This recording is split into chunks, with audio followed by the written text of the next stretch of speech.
Bulabog na. Heto na, just now, breaking news, shock ang lahat sa malaking pasabog BBM Delicads. Ayan, syempre itong balitang ating matutunghayan ngayon ay nagmula kay Balitang Pinoy TV. At ito po ang inyong lingkod na si BT na magbibigay ng reaksyon at komento dito sa video na ating matutunghayan ngayon. At huwag na natin pagtagalin at sabay-sabay na natin panoorin ang laman ng video na hatid sa atin ni Balitang Pinoy TV at bibigyan natin ng reaksyon ang balitang ito. Pasok! Balitang Pinoy TV. Bayag nyo? Hindi, sorry ah. Ayan, ito'y tanong. Hawak ba ni VP Sara Duterte mga bayag ninyo? Ayan ha, bago natin simulan ng video ito, nais ko nga pala magbigay ng credits dito sa boses na mabibigyan natin ng reaksyon. Walang iba, syempre, ito yung paborito natin, yung talagang kuwela, si Banat Bay. Syempre, supportahan natin yan. Si Sir Banat Bay, bisitahin nyo ang kanyang YouTube channel. Syempre, huwag nyo rin pong kalimutan mag-subscribe sa kanya para maging updated kayo sa mga vlogs ni Sir Banat Bay, para marami tayong malaman, marami tayong natututunan dito kay Sir Banat Bay. Yan, pagpatuloy natin. Na pagka hindi nyo binoto, pipisilin niya? Ganun na ba kayo katanga? Masakit ito sinasabi ko pero katotohanan nito. Bakit? Alam niyo kung bakit? Kung dinidi nito? Dahil napahamak tayo. Yung 6 na taon na pinaghirapan ni Pangulong Duterte, yung 6 na taon na inayos niya ang bayan natin, yung 6 na taon na yun, na pangat na tayo, nasira sa 3 taon. Hindi nga lang 3, 2, 1 taon lang, nasira na kagad eh. Dahil bakit? Kasi sabi ni VP Sara Duterte, bukato namin yan eh.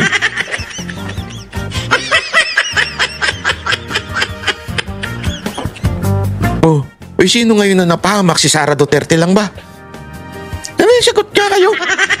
Si Sara Duterte lang ba napahamak dahil sa hindi nyo pag-iisip?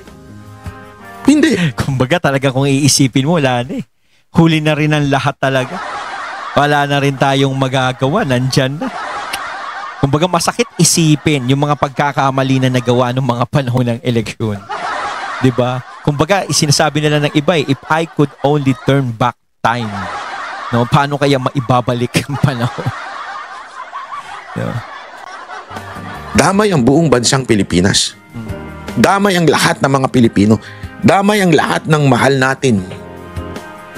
Kasi di ba parang hindi mo akalain na darating talaga sa puntong ganito na magkakabangga sila kasi talagang nung nakita natin dati. Di ba? As in close talaga sila. Ako nga, akala ko talagang mo sila yung magtropa Diba? Ganun pala si Senator Amy tsaka si VP Sara yung magkaibigan. Di pala sila magkaibigan ni PBBM. Parang dun lang sila naging close nung eleksyon. Diba? Syempre sa pinakita nila, ganito, parang close naman at sobra nilang magkaibigan. Na parang kung nakikita mo, hindi na sila magkakahiwalay, hindi na magkakakontrahan. Pero iba-iba yung nangyari. Mas maganda pa nga yung yung president tsaka vice president, yung tumatakbo sa eleksyon, yung magkasalungat, yung magkalaban yung partido. Mas hindi nangyayari yung mga ganitong bagay Ang mahirap pa mismong magkapartido. Kapag magkapartido ang nanalo, naku, ganito nangyayari. Sa buhay na ito, sino pa damay?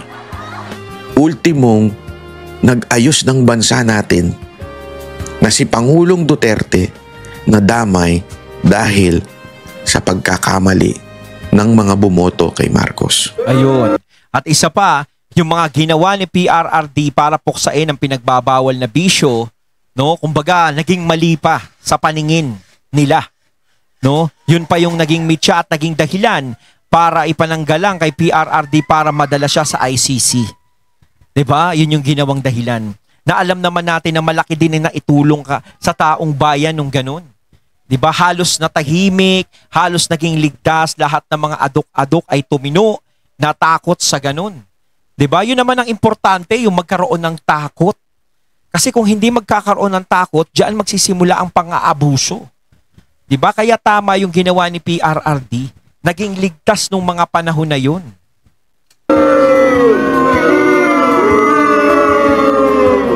Masakit. Pero sabi nga, kailangan niya yan. Parang sugat yan Anong sugat? Gago! Hindi. Ang sugat, kailangan mong lagyan ng betadine. Para magamot. Commercial Hindi. Wala po akong bayad, hindi pa ako binayaran ng betadine. Dito to, ang sugat, kailangan mo lagyan ng ilubog sa dagat para gumaling. Naalala ko yan, nung panahon namin, pag marami ka sugat sa paa, lumubog ka lang ng maghapon sa dagat, gagaling na yan. Oh, pero mahapdi, di ba? Mahapdi, masakit. Yeah? May masakit po yun. Kahit po yung mga gamot natin, yung aqua oxinada ba yun? Oh, basta yung panlinis, at saka yung mga betadine, di ba?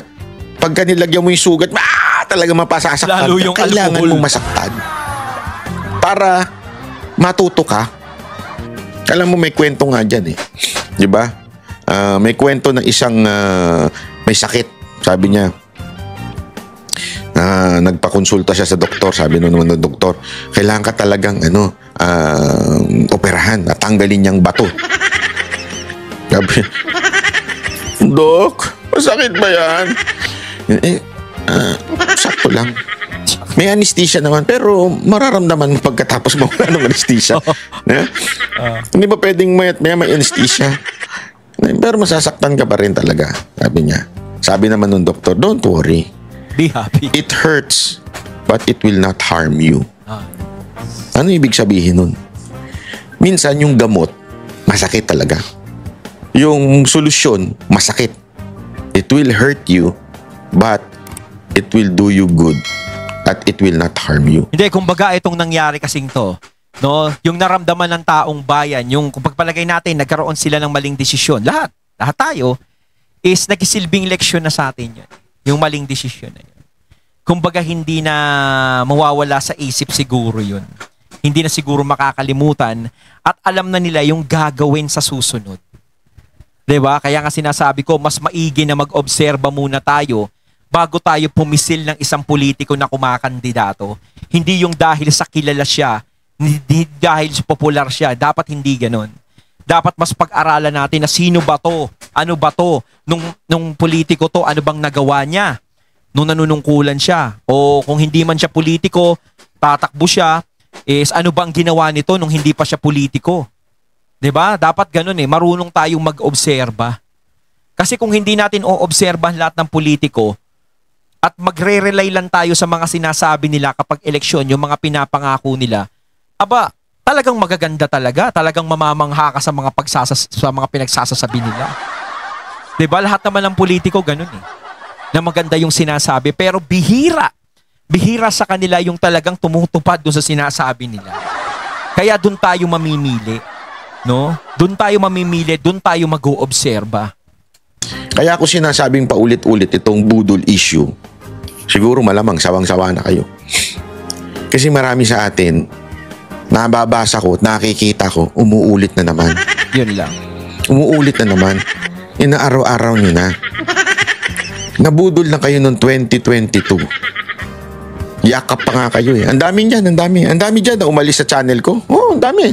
Bumagsak ang ko noon, subscription ko noon. Ang gumanon talaga sabi niya.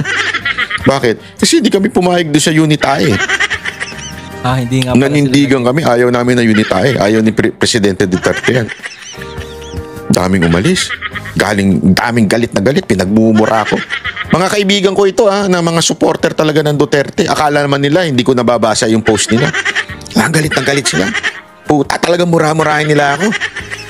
Kitang-kita ko, sa akin nakadirekta yung mura nila Ramdam ko Pero tawan-tawa ako. After all, nung nagsisi na sila, mini-message pa ako. Kumbaga sa huli, na-realize nila na tama si Sir Banat Bay.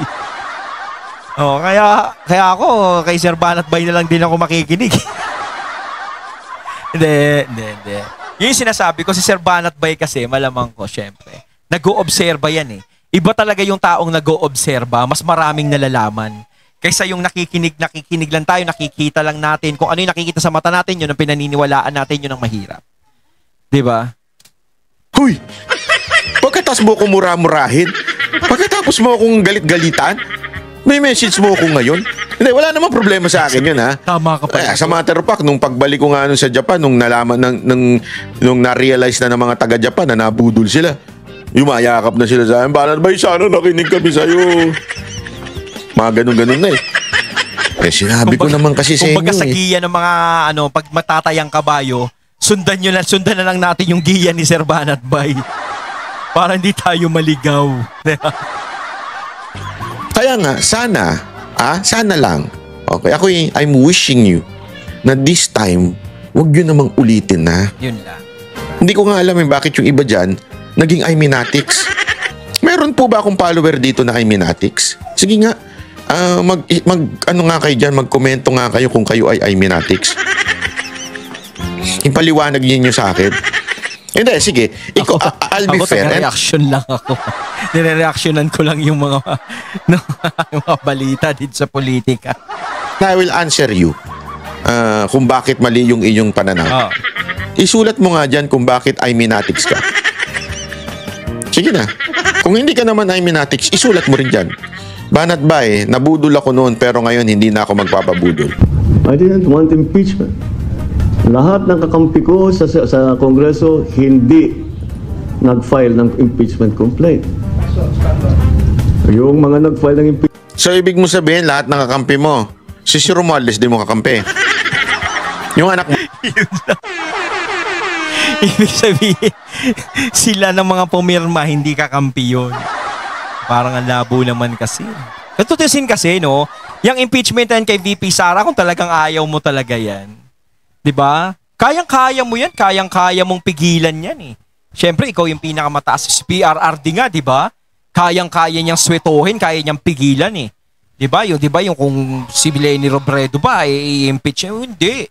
Karapatan niya yan, binoto siya ng tao, dapat ganun na lang din naging katwiran ni PBBM, hindi pa siya sumabi. 'Di ba? Kayang-kaya niyang pahintuin yan. Siyempre, mataas ka eh. Makikinig sa iyo yan.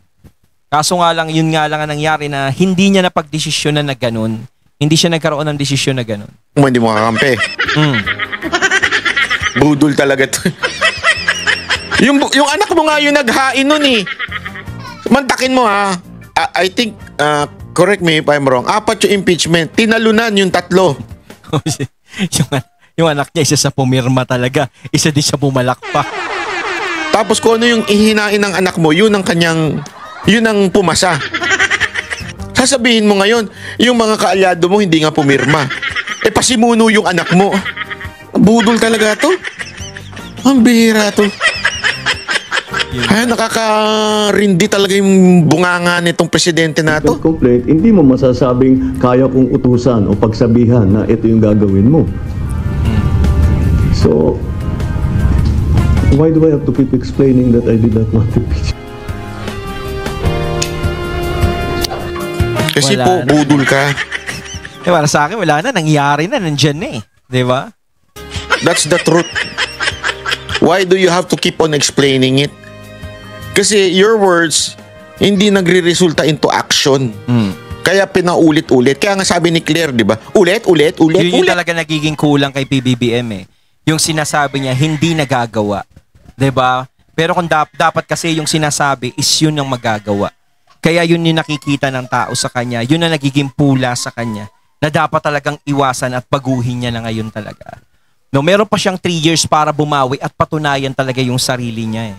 'Di ba? Dapat ito na yun. Kumbaga babawiin ko lahat kung ano man ang pagkakamaling nagawa ko. Yun na lang ang natitira talagang pag-asa para kahit papano is kumalma yung mga nangyayari ngayon. Ulit.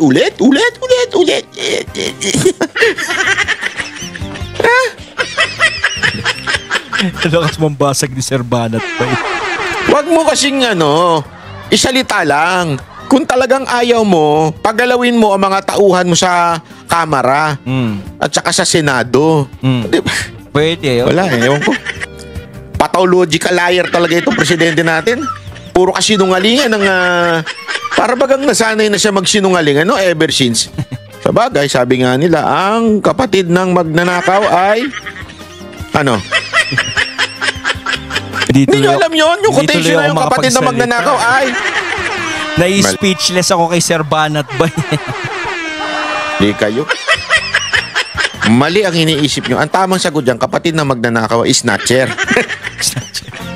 Ano kinaugnayan nun? Wala. Sinabi ko lang.